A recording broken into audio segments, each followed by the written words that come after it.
Greetings, good morning, and welcome to Mind the Moment, brought to you by Harvard Pilgrim Health Care. This, my friends, is our coffee house in the cloud, a place where we invite amazing mindfulness instructors to talk with us about what mindfulness means to them and what it can mean for you. We'll be practicing together and then giving you a chance to let us know what's on your mind. I'm John Roberts, and it is October 20th, 2020. That's 10/20/2020, which feels auspicious, fitting even, as it just so happens to be World Statistics Day. First, a somber number. In May of this year, the Washington Post reported the following: that Census Bureau data was revealing 1/3 of American adults were exhibiting signs of clinical anxiety. But other numbers give us cause for hope. According to the CDC, the rate of adults who meditate more than tripled between 2012 and 2017, from 4% to 14%. And according to research produced by the lab of Dr. Judd Brewer, after just 1 month of meditation training, it may be possible for individuals to reduce their levels of anxiety by as much as 50% and by 57% after 3 months of meditation training. Now, joining me today is someone more than excellently equipped to help me entangle the relationship between anxiety and mindfulness. Someone whose resume is as long as my arm, Paul Fulton, clinical psychologist and psychotherapist, founding member and former president of the Institute for Meditation and Psychotherapy, co-editor and co-author of the volume Mindfulness and Psychotherapy, and a sought-after teacher of mindfulness all over the world. Good morning to you, Paul. Good morning, John, and unseen participants. Nice to be here. So, Paul, here's another statistic worth noting. You've been meditating for nearly 50 years, almost as long as you've been playing guitar, I think. So let me ask you something I've been asking all of our guest instructors this season. What's the most important piece of advice you received when you first started meditating? Well, not to be cagey about it, but I would suggest that the best advice you receive ever is the advice that is just what you need at that moment. Anybody who's been training in this is given so much instruction, and a lot of it is fine, but every now and then you hear just the thing that you need to hear. So there are a few moments like that for me. One of them was on retreat, being told by the meditation teacher to keep it simple. Because I was so busy trying to make it work, or trying to get something, or trying to see something. And I was inevitably complicating the practice, and the reminder was you don't need to do the practice and make it work. So that was one piece. And I've got other little moments as well, but that's beautiful. And it's just that knowing that you have to wait for it to come to you. I think that is a skill that we all could use in our lives. Yeah. So in just a moment, I will be inviting Paul to lead us in a 10-minute guided meditation. After that, we will take some time for Q&A, and we would love to have your own questions be a part of that. So take a moment, open up the chat box, which is located at the bottom of your screen. Use that chat box to send us any questions or comments you might have whenever they arise. Keep in mind, only Paul and I will be able to see what you type. And if we don't have a chance to read your particular question or comment out loud, please know that we do read and value them all. So as we close today, which will be right around 9 a.m., I will mention some more ways that you can keep in touch with us as well. All right, Paul, before you lead us in your guided meditation this morning, I'm wondering if you would mind saying a few words about how mindfulness practice might inform the ways that we meet and respond to anxiety. And maybe I could begin by asking you actually to define anxiety. How is it different, for example, from just being stressed out? Well, often stress is used as a kind of a synonym or a euphemism for anxiety, although anxiety does have its own particular flavors. Conventionally, the way that we understand this is that anxiety is more or less the experience of fear in the absence of an objective danger. So, the old analytic view was that the danger was an internal threat, like a repressed memory or a forbidden thought or an impulse, something like that, trying to be known when, in fact, our conscious minds didn't want it to be so. But it also might just be that there's a kind of a generalized level of alertness against some known or unknown danger that we tend to rehearse in our minds, or even absence anything that we can identify. It's a level of physiological arousal that is pretty much indistinguishable from the arousal that you find in fear. Anyway, however you define it, we all know it when we see it, right? Yeah. So you had asked about how does mindfulness, what was the next part of your question? So I mean, how if we all are experiencing anxiety at different times and to different degrees, how could our mindfulness practices, we cultivate that through meditation, through other ways, help us to meet those moments when we find ourselves confronting anxiety? So the short answer to this is that fear as a response to danger is always intended to prepare us for action, right? Fight or flight. Our blood abandons our digestive system and instead goes into our musculature. Our senses become acute. All of these things to prepare us for action. And that's in part because the mind and body is recognizing that there's danger and we need to be elsewhere, get out of here. And the experience of fear and anxiety itself is so intrinsically unpleasant that our motivation is to be rid of it. The place where mindfulness comes is that even though our instinct is always to try to rid ourselves of the feeling, rid ourselves of the cause, to try to escape, paradoxically, the need for it to be different from how it is has a way of keeping our anxiety at a high level. If we fear the experience itself, if we resist it, if we're concerned that if we turn toward it, it's going to stay forever, we actually have a way of fueling it. Mindfulness is a kind of a counterintuitive and paradoxical response because we actually want to move toward the very thing that is screaming, get out of here, right? But it is only through allowing anxiety to come that we don't inadvertently wind up fueling it. And we allow it to come and simultaneously allow it to leave as well. Wow. All right. Okay. Well, so maybe now's a good moment to sort of get into the actual practice of it, if you don't mind. Okay. And we've got 10 minutes or so, you say? Yeah, 10 minutes would be great if that works for you. Okay. So we're going to keep this very simple. Those of you who are on, no doubt, have some background in this. If this is your very first exposure, good luck. But so again, sitting comfortably, ideally with an upright posture. And know that you're sitting upright right in the center of your life. A reflection I often use is, well, how do we know that we're alive? In this moment, how do you know you're alive? Well, the answer is always that we have experience. There is some registering of events at the sense doors.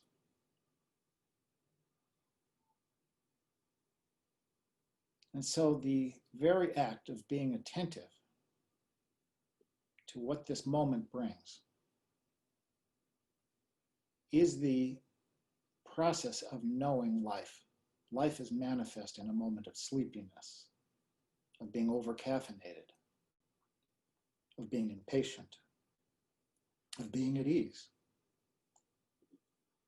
Life manifesting is the experience of sitting upright on your cushion or your chair. So for these minutes, we just want to allow things to be known as they are, knowing that this is the authentic experience of being alive.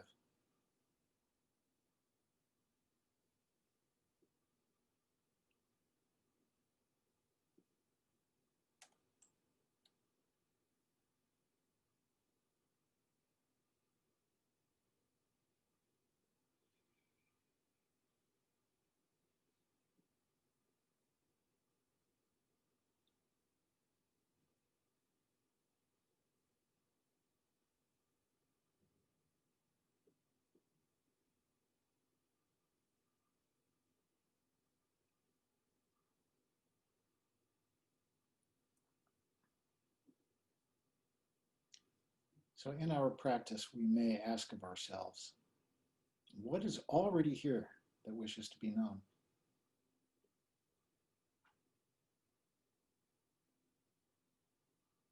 Can I be with this just exactly as it is, without any agenda whatsoever?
So what does it mean to be alive?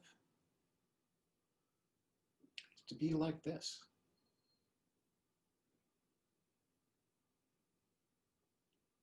Just this.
And can I be with this just exactly as it is?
So anyone injured?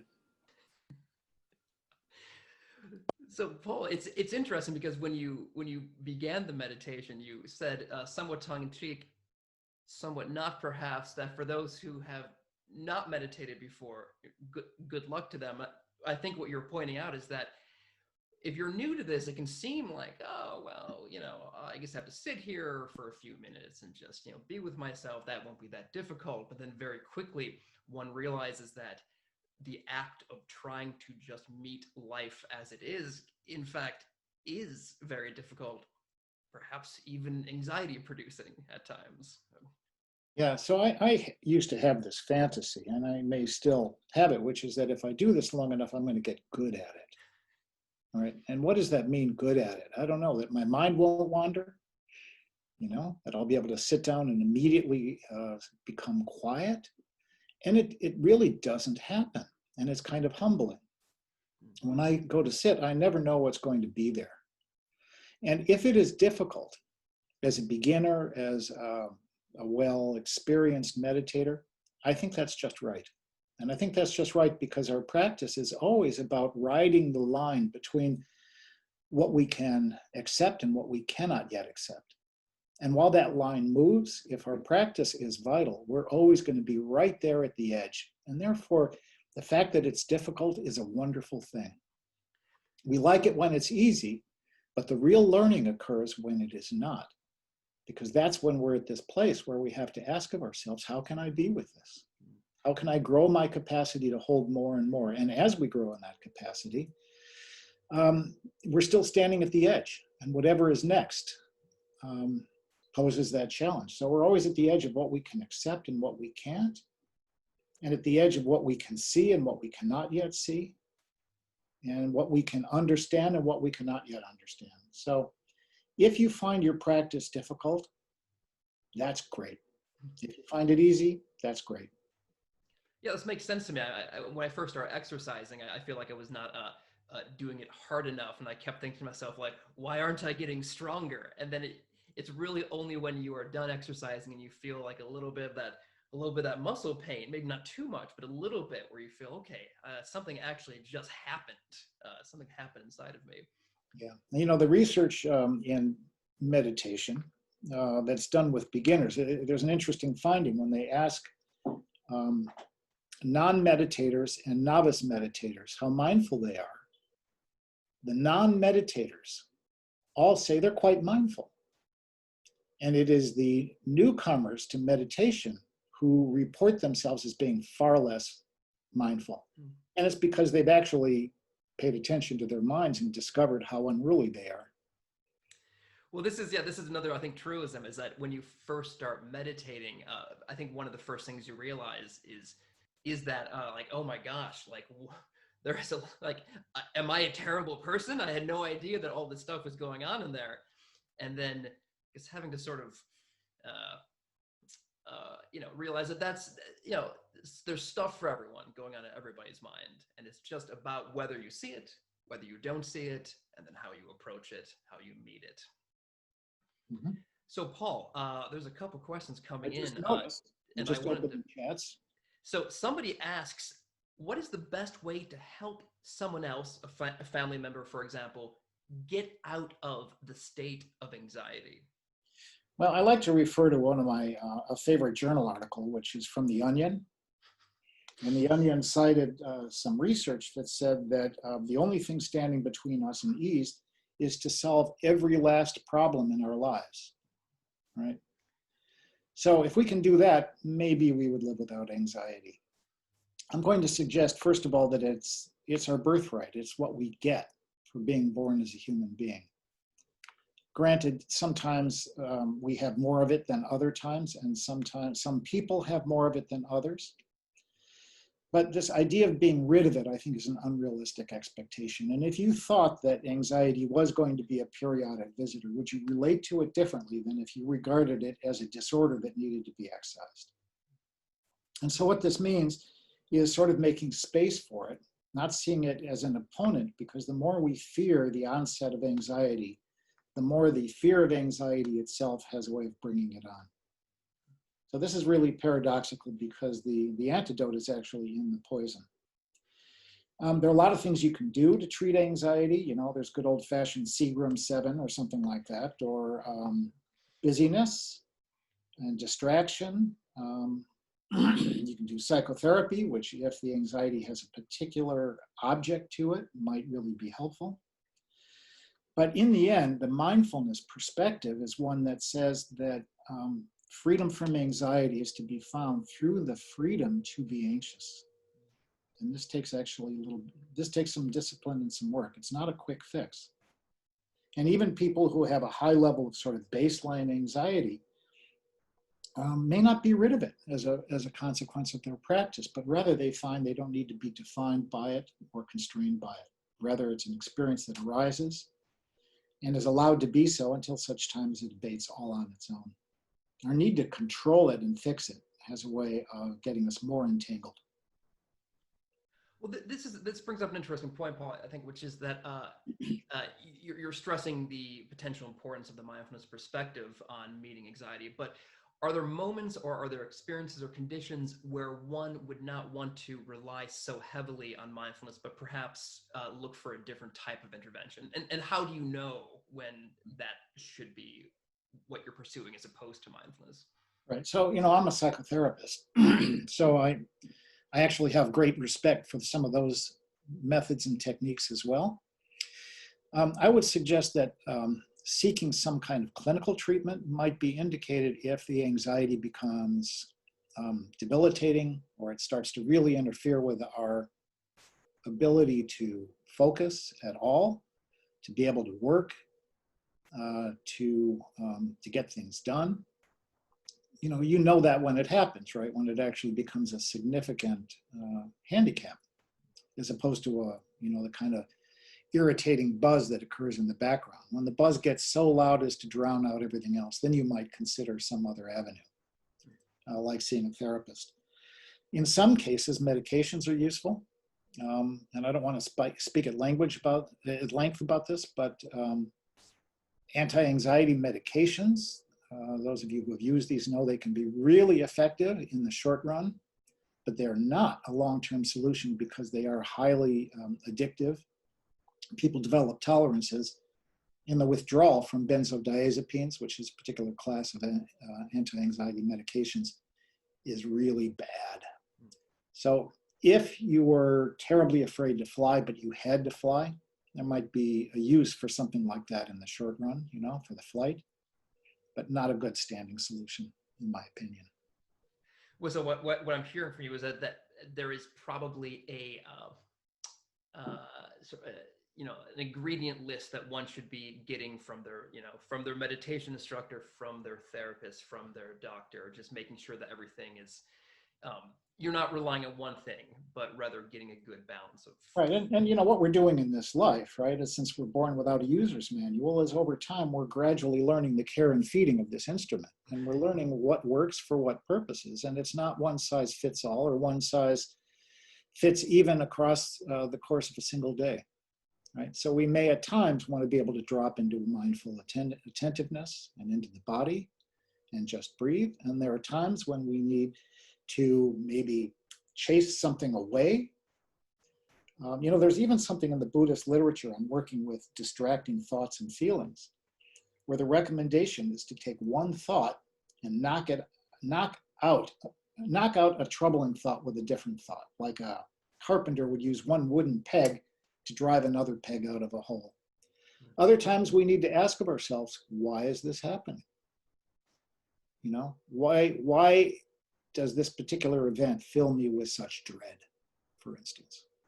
There are times that approach is actually useless and can stir things up further. So it's kind of useful to have an entire toolbox of things to work with, mindfulness being one of them.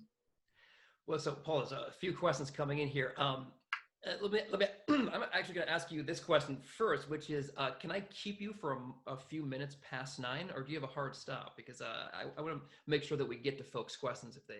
Yeah, I can stay on. Okay, so quickly for the folks who are watching, I just want to make sure that if you do need to drop off, little announcement if you weren't here with us last week, starting this week, this very week, And going forward, we're going to be switching the dates of these sessions. It used to be Tuesdays and Fridays. We'll be moving them to every Tuesday and Thursday. So we'll be back this coming Thursday, then next Tuesday, then next Thursday, and so on and so forth. All right, so Paul, someone asks, can you recommend any particular meditation or breathing techniques for when the body is in high anxiety? I think you were just gesturing to this, but I'm not sure if you want to expand on that a little bit more. So, what technique to use at a given time, I think is also a matter of developing some familiarity and skill and experimenting. I think it's an empirical matter. So if there's anxiety, what does this moment require? And there are a couple things one might do. One of them is to sit down, and then if the anxiety seems to be thrumming pretty loudly, actually to make the object of your attention. So I have the experience, for instance, and it's a bit foolish, but first thing in the morning, I'll pour some coffee and I will open my laptop and read the news. And I feel a certain level of kind of constriction just in the process of opening it. And then as I read the headlines, I feel dreadful. And then I'll go to meditate. And I can really experience this in the body. And it's unpleasant, the sense of uncertainty and fear and so on. But so I have a couple choices in that moment. One of them is just to allow that global experience to be known. And I usually start there, because if I try to quiet the mind by staying with the breath, I am defeated. So I allow my attention to really fall open and wide and just notice, what is this like in the body? And to be curious about it, right? An alternative is to actually be a little more muscular, if you will, on the cushion. And that is to say, stay really fiercely with the breath and strengthen the concentration by a few degrees over the first few minutes. The value of concentration to fight off anxiety is that when we keep the attention on one item, like the breath, all the things that beset us have a way of getting pushed out to the periphery. And that's useful. It is actually calming, if temporary, because of course we can't stay focused on the breath all day long. In terms of really trying to get a grip on a moment of acute anxiety, one thing you can try is counting breaths. This was taught to me as a beginner, and I still use it at times. Count to 10 and then start over with the attention on the breath, but quietly reserving 5% of your attention for counting. And I'll throw out one more suggestion as well. These all deserve more time, I think, but it's what I think of as the nuclear solution, which is if the mind is absolutely unruly and will not obey any commands at all, I will count breaths, and I will start by counting to 1. And having counted to 1, then I'll start over and now count to 2. Then start over and count to 3. And I will do this until I reach 10. And then count to 9 breaths, and then start over and count to 8. This takes a certain amount of focus not to lose your place. And by the time you've done it, several minutes have elapsed, and almost inevitably, the mind is a little bit calmer. So there's not a single technique to be used to work with anxiety. I think you want to have the freedom to experiment a bit. But above all, don't be panicked that anxiety is present, because like I say, if you're going to be born, it's what you get. You should have thought of that before taking human form. Thank you, Paul. I really appreciate that those different techniques I think will be really helpful for folks. So someone was asking if you think that mindful, or in your experience, if you know that mindfulness could be of use to people who have PTSD, or if maybe that's not the correct intervention. Yeah, so this is a large topic, and there's a large literature on working with PTSD. However, it needs to be done a bit carefully, because some people for whom safety is an elusive goal will find that mindfulness can be a little unraveling and a little destabilizing. So there are ways to use mindfulness first and foremost to begin to establish a sense of safety, which I think is necessary before using it to kind of open to the fullness of the experience of re-experiencing trauma. So there's a wonderful book by David Trelevin on trauma-informed mindfulness, which is really useful. There are a lot of other resources available as well. I wouldn't recommend just diving in without good guidance if you have a trauma history. The dance between that and mindfulness is a subtle one, and it's useful to have some structures, some support, and guidance from someone who knows that terrain. I think that's very helpful, Paul. I mean, as you're saying, there's a lot with mindfulness practice, with meditation practice that one can do on their own, but there are certain times when you want to make sure that you have a guide, a teacher who can, help make sure that you are correctly integrating what you're learning. So let me just have us do one more, if you don't mind. Somebody asks, let's see. This isn't okay. Let me just read this question here. Is there a parallel that I can use to compare anxiety in the mental realm to the physical realm, to accept it as a normal part of life? Is there a parallel that I can use to compare anxiety in the mental realm to the physical realm, to accept it as a normal part of life? I'm going to try to reframe the question a little bit because I don't understand it. And I have the freedom to answer any question I want, even if it's not the one that was asked. But when we think about what anxiety is, we can imagine that it has two dimensions. Mm-hmm. Like any strong emotion, there's one piece is some physiological arousal. And in fact, a lot of emotions are more or less indistinguishable from one another at a strictly physiological level. What will wind up determining whether we experience it as giddiness or excitement or anxiety or as fear is often what's happening in the mind, that there's a kind of an account that we give to ourselves that explains it, right? And there's some wonderful research in this area. So in the end, however, when we're working with anxiety, for instance, what we do mentally and physically are not different.